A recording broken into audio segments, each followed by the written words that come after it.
there are some questions I need to ask, and there's something I want you to please help me explain. Some time ago, the Nigerian government sent the full weight of the Nigerian military, the full weight of the Air Force, every single security thing, apparatus we have in Nigeria was deployed to go and stop IPOB. People who are known home and abroad as largely unarmed protesters who were just protesting against the injustices of the Nigerian system against the people from that region of Nigeria. All this army, Air Force fighter jets were hovering over the southeast of Nigeria. People were dealt with ruthlessly in a manner that we haven't seen in recent years. And now, look at Benue State. People are being massacred. When you see, that's why nobody's posting the images on social media, because they are too gory. You can't look at it. There's some that they cut them, you will think they put them under a blending machine.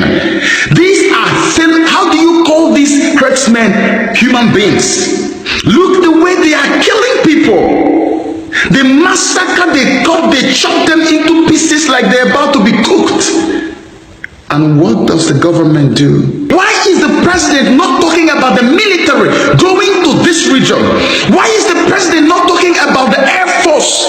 Anybody that needs to be there. Why is he not deploying the full weight of the Nigerian military against the herdsmen who are known as blood-sucking, murderous demon maniacs?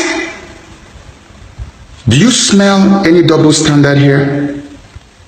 When you hear people screaming Biafra, Biafra, you open your mouth, whether you're a Christian, you're a Muslim, you open your mouth and begin to label them as traitors. Who is the traitor here? Can you see what is going on in Nigeria? Can you see what is going on in Nigeria against our people? Can you see that? And to think that our so-called GOs, I'm looking at Pastor Adeboye, Bishop Oyedeko, and all these people are keeping quiet. Where are all the big men of God? Where is Papa Adeboye? What are you saying? Nobody is opening their mouth to say a word. Why?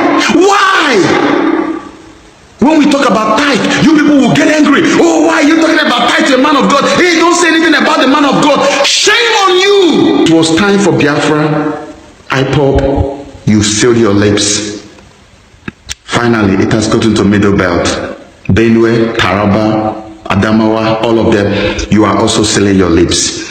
If you think that it is not coming to where you are, if you think that this reign of terror will not come into your abode, if you think it will not come to your closet, if you think it will not come to your comfort zone, you better think again. It is such a shame that we have people in Nigeria who have decided that they will stay on the side of injustice and not open their mouth and speak. If it is to run to social media and criticize the people who are talking, you will do it very well. Nobody's talking now. Look at the massacre. This is ethnic cleansing going on in Benue. I don't care what you think is the reason, but it is happening. Speak out. Even if your speaking doesn't change anything, just say something. Say something. This is the 21st century. And Nigerians are being killed. Christians are being massacred like this. Mr. President, the future is very bleak, not bright at all. God bless us all.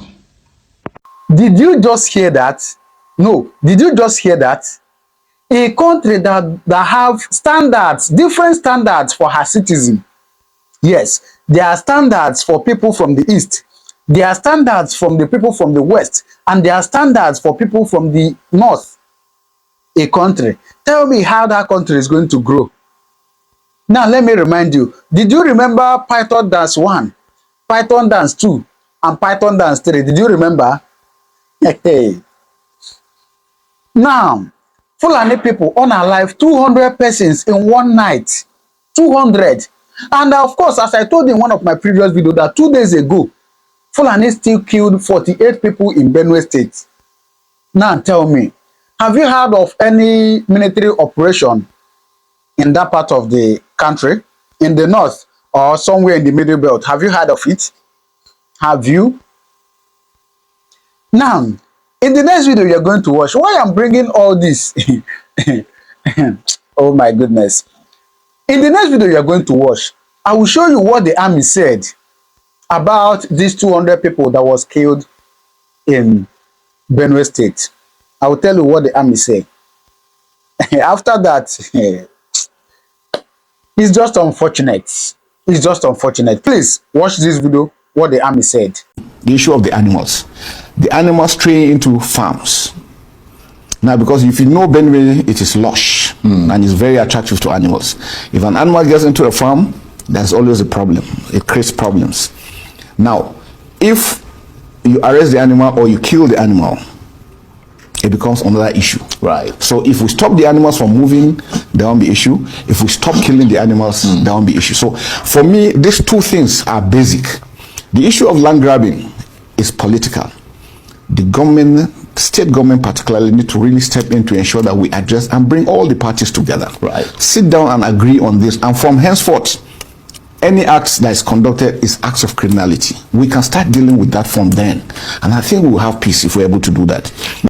Now, from my own view, what I have observed, two basic things, or three basic things. One, issue of land, indigene, non-indigene, critical, which is political. That is supposed to be sorted out politically.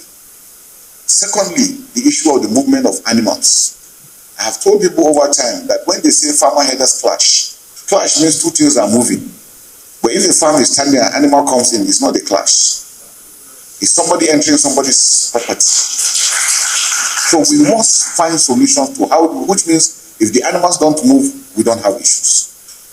Now again, because of that, again, we have issues of rustling of animals. Which means if we don't even rustle animals again that are moving, again, there won't be most of this problem happening. So those are the three critical aspects that we must be able to address clearly. And like I said, most of it is political solution that needs to come into it. Because it's not what the military can solve. What we can stop is to try and stop people from attacking each other. Look, we cannot continue like this. We must draw a new page, and that's what I think Nigeria has gotten to. We must learn to move forward.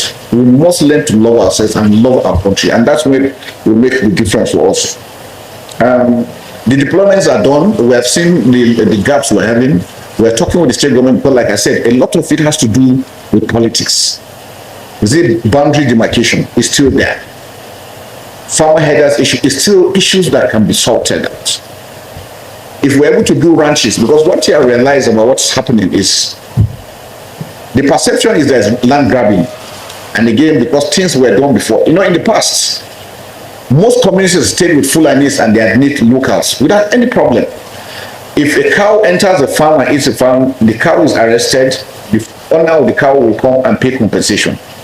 If any animal is mistakenly dies or whatever, compensations are made. It got to a stage where these compensations were not made. Instead, cows were sent into farms, killed. The farmer gets angry. He attacks the animal. The full animal feels his own investment has been dealt to, and then prosecution wasn't there. So impunity setting, and this is where we are today. One, law and order must be there. A criminal is a criminal. You commit a crime, you should suffer for the crime you've committed. Once we start implementing that fully, it will negate these issues and we'll have understanding. But dialogue, we must continue to talk together as brothers and sisters. Or somebody said, or else we will die as fools. And I think we don't want to die. On the issue of intelligence, yes, intelligence is coming in. Like I told you, because of the insider information, that's actual day that it happened. The troops were there. There was a fake attack in another village. When the troops moved in, that's when they now came in to attack this other one. And that's what happens, because there are people telling them, okay, the troops are here, the troops are there. I can tell you consistently, if troops are moving on operation, there are people that are monitoring them, telling them 3 vehicles, this number of soldiers, this number of this is what they are doing. People are giving them that information. People take food to them. People take even women to go and give them, to tell you how bad it is and how sad the situation is. So that's why we want to preach the aspect of good governance. We believe that if there's good governance and people have a sense of belonging, most of these issues will go down if we address them properly. border management efforts. The last time I spoke about fencing of the wall, I know there have been pros and cons about it, but I tell you, for me, from what I've seen, it's important that we take decisive action. We must learn how to protect our borders. Somebody mentioned 1,000 and something porous borders. The Sahel is hot. Niger, Mali, and Burkina Faso are going through so much stress. If you leave them the way they are going, the next 1 year, those countries are not, I'm afraid they might collapse. And once they do, Nigeria is the target. And we must be proactive now. So whatever thing we have to do, it's important that we do that as quickly as possible. I think it's very important. Despite the killing, we still hear about killers. Killers will continue. The number of people we say we have killed, how many are they compared to the whole population of over 200 million?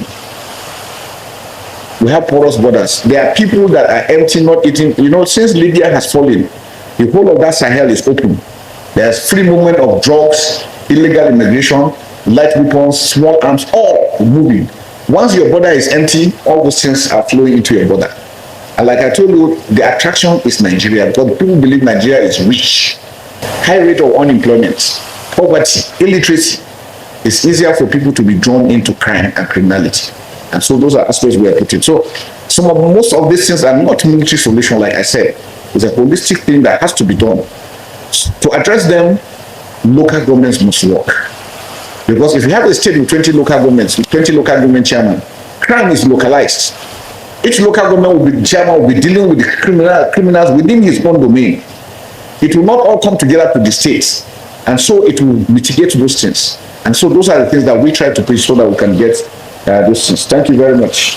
So you must do due diligence in what you are doing. All these things take time. It's been done, and it's been done by the Attorney General of Federation. We are holding the terrorists, but they are doing the sorting out. There is an investigation team independent of us. The Attorney General is the one who prosecutes, and prosecutions have been done. And during investigation, those ones that are found not to be part of it are taken to safe corridor. We have been doing that, and that's why sometimes you hear them going under de-radicalization and other things and being released. So it's a work that has been done. It's something that's is ongoing. We will not stop. We will continue to do that, and we'll continue to arrest and then sort them out. That's how it is for us. Now, how do we address those things? Do we have a national ID card? Do we know how many Nigerians we have? Do we know who is a Nigerian? Your border is open. If any arrest, can you do a thumbprint and identify who the person is? But if you go abroad, why do you think it's easier for them to arrest somebody when a crime is committed? Well, every individual has a number. Your thumbprint, your picture, your address, everything is there. So it's easier for us to trace who you are. But now we have multiplication of I. You have the name, you have the BNI, you have the what and what, all not linked together. So my advice, let's do a comprehensive census. With technology, we can do census that can capture every Nigerian in the world that is alive. If you go to outside advanced countries, they can tell you this community X, there are 5,000 people, and that 5,000 is what, because they know. If somebody dies, they know. If somebody is, if there's births, is known. Everything is captured. So it's planning, and it checkmates insecurity. It's just like issue of toll gates. You know, there are some of the things we're looking for comfort. We jettison these things, and these things are all the things coming to play on us.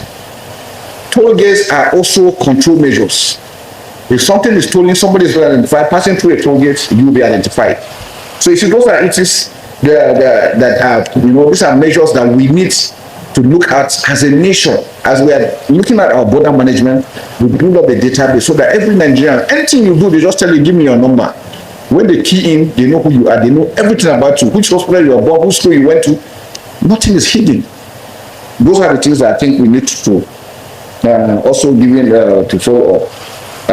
Yes, Mr. President gave us a directive. We are working on it. That's why the service teams are seated. They are not all here. Everybody is out in the field, making sure that we address this fully, because we want to put this. But like I said, military effort is just 30%. 70% is non-carnality, and it has to do with good governance, fairness, justice, equity. Because if you are ruling people and the people don't feel that, if you tell somebody to give the peace here and he's hungry or he's unemployed, there are easy tools to be used. So we must put all this together. That's why I say it's a whole of society. approach to asymmetric warfare. And that's why it's very important. I don't know if I've missed anyone. The issue of resurgence, like I said, the Sahel on its own is what is bringing the pressure to Nigeria. The Sahel is open. You know, we have an ongoing space from Sudan. You know that Sudan is on fire. Central African Republic has issue. Libya is open. All the arms and ammunition and everything they have there is an ongoing space. So movement, and that's why this immigration you see in this Japan, how many of Nigerians you see them traveling through the desert? It's all this playing out, that putting the pressure into Nigeria. And that's why we need to be holistic in our approach in addressing these issues clearly. Issue of retirees, no. The armed forces, I think, is one organization that I think has been doing well. Yes, you might say maybe the money might not be enough, but then they are being paid their allowances. That one you are paying a moment before you go. The armed forces is doing the best. They are also available. Our hospitals and these things are there. Now, efforts are being made by the federal government to also make sure that we look into the issue of housing for all of them. Any of them that has any issue on any allowance is taken care of. Yes, sometimes there might be delay. It affects everybody. You know, Nigeria is going through stress, so it's not like they're spread, but I can tell you that they're being taken care of. Their salaries are paid. Just recently, we've gone through the using improved ICT to make sure that instead of bringing them we find that every quarter or so they bring them to come for verification. Now, no, it has been decentralized. You can stay where you are and verify, and we know who you are. What we found out again, there is a lot of issues on it. Sometimes you find a lot of discrepancies. So efforts are being made to ensure that we address them very well. Like he mentioned, the families, we pay families, sponsor the family of anybody who has died till university. The armed forces does that, all true. And so many things, the medical aspect that's followed, it's not, we're not doing, we wish we could do more.